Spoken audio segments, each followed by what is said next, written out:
ايه صورة عامل يا حبيبي؟ ما ترجعش محمد، انت عامل ايه؟ اخبارك ايه؟ انت عامل ايه يا شيخ؟ الله يطمن عليك يا والله حبيبي. الواحد كده كل ما يجي يدعي دعوة ولا حاجة ربنا ما يستجابلوش، وكده ربنا يبقى الواحد غضبان عليه كده.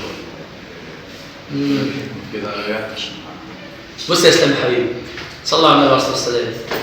مش معنى ان ربنا سبحانه وتعالى لم يستجب للانسان او لعبده انه يكون غضبان عليه. الله سبحانه وتعالى يستجيب الدعاء في ثلاث: اما ان يستجيب الله لك، او اما ان يصرف عنك سوء بمثل ما دعوت، واما ان يؤخر الله لك الى يوم القيامه. يعني ايه الكلام ده؟ انا دلوقتي بقول يا رب نفسي في مليون جنيه، قد يستجيب الله لك، يغنيك ويوسع عليك ويسعد قلبك ويحل دنيتك وايامك. والحاله الثانيه ان ربنا سبحانه وتعالى يصرف سوء عنك بمثل ما دعوت. يعني ممكن تكون ماشي بره على طريق وانت داعي قبل ما تنزل يا رب انا عاوز مليون جنيه، او نفسي ابقى اغنى الاغنياء مثلا، وانت ماشي على الطريق عربيه جايه تربطك، فالله سبحانه وتعالى يبدل دعوتك ديت بصرف السوء عنك، فالعربيه ما تربطكش، فتلاقي نفسك ربنا نجاك بالدعوه اللي انت دعيتها بدلها لك. والحاله الثالثه يدخر لك الى يوم القيامه، يجي العبد يوم القيامه يلاقي عنده ذنوب وذبان من السيئات والمعاصي والذنوب، وبيتمنى بس انه يتشعبط في رحمه ربنا، يتمنى بس لو عنده ربع حسنه يدخل بها الجنه، فيلاقي رحمه ربنا سبحانه وتعالى جايه له من كل مكان، وداخل الجنه ويسال ربنا يا رب لم افعل شيء للجنه، ماذا قدمت للجنه؟ فربنا سبحانه وتعالى برحمته ينادي عليك ويقول لك يا عبدي أما كنت ليل نهار تدعوني؟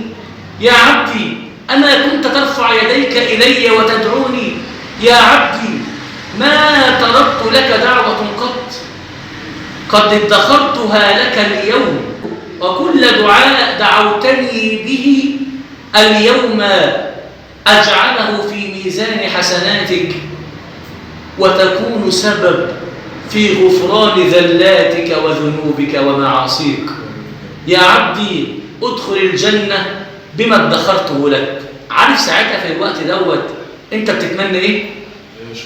بتتمنى ان كل دعوة دعت ربنا سبحانه وتعالى بها في الدنيا تتمنى ان ربنا ما يستجابش ليك من الكرم والنعيم اللي لقيته في الاخره. فما فيش حاجه اسمها ربنا ما بيستجيبش ليا دعوه. اي دعوه بيدعوها الانسان في الدنيا كلها بتستجاب. فاوعى تقول ان عشان بدعي ربنا ومش بيستجيب ليا يبقى غضبان عليا. قد يؤخر الله عنك حاجه بتحبها علشان بيحبك، وعلشان لو اداها لك فيها ضرر ليك، وعشان لو اداها لك ممكن تكون سبب تعاستك في الدنيا والاخره. زي انسان ربنا بيغنيه بالمال يكون سبب فساده، يشرب مخدرات وخمره وزنا ويفتري ويظلم ويطغى على خلق الله. اما انسان ربنا بيمنع عنه الحكمه علشان لو هو ما معهوش النعمه ديت مش هيقدر يعمل بيها الذنوب والمعاصي اللي ممكن يعملها غيره. وده مش شرط ان الغني بيعمل ذنب وان الفقير ما يعملش ذنب. الله سبحانه وتعالى قد يمنع عن الفقير. إن من عبادي لا يصلحه إلا الفقر فلو أغنيته لأفسده الغنى، وإن من عبادي لا يصلحه إلا الغنى فلو أفقرته لأفسده الفقر. واحد ما يقدرش يتحمل جوع الفقير، فربنا سبحانه وتعالى لو فقر ممكن يكفر فربنا بيديله. واحد تاني ما يتحملش غنى الغني، لأن لو معاه فلوس ممكن يدخل بها النار. فهمت يا إسلام بقى؟ ربنا يكرمك يا شيخ محمد يا رب ويوسع عليك. اللهم امين واياك يا حبيبي. وانا استفدت كتير والله. ربنا بيحبنا يا حبيبي. اللهم امين يا رب. ما يفعل الله بعذابكم ان شكرتم وامنتم وكان الله شاكرا عليما ولئن شكرتم لازيدنكم. اشكر الله على نعمه ويزيدك من فضله، واحمد ربنا سبحانه وتعالى على اللي اداهولك سواء في السراء او الضراء. احمد ربنا على كل حال وعلى كل شيء، وارضى بقسمه الله الحكم العدل لانه الحكيم العليم الخبير. اللهم امين يا رب. انا بحبك في الله.